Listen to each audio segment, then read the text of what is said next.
Over to Montreal, where a fire that left 7 people dead is now being investigated as arson.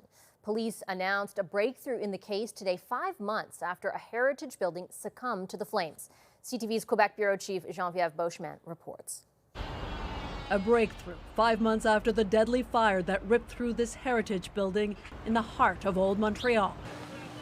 Investigators now say this was no accident. Someone set it deliberately.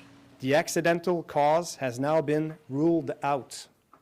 We are now talking about a criminal investigation.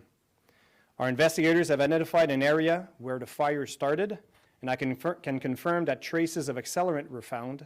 I still have trouble believing it. Catherine Joyal once lived in the basement and helped investigators draft a floor plan of the building. She knew one of the victims.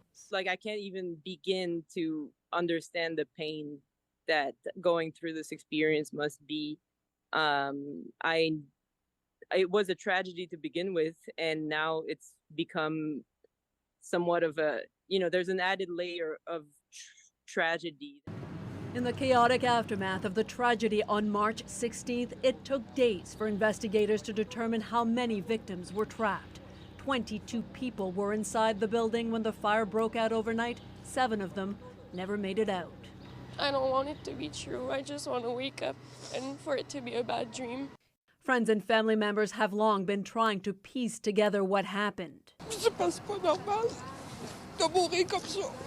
It's not normal to die like this, said the grandfather of one of the victims, 18-year-old Charlie Lacroix.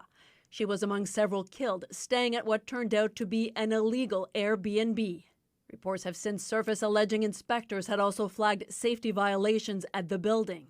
Today, the lawyer representing owner Émile Haim Benamour would not do an on-camera interview with CTV News, but said the victims and their families deserved the truth.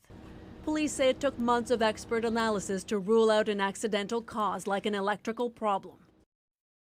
When we put a hypothesis on the side, we got to make sure that there's no turning back. The investigation is now being handled by the Major Crimes Division. It could lead to a wide range of charges from arson to murder. A lawyer for the family said they're processing today's developments, that this opens more questions. Who set the fire and why? A planned coroner's inquiry has been postponed until the investigation and potential legal proceedings that could follow wrap up. Geneviève Beauchemin, CTV News, Montreal.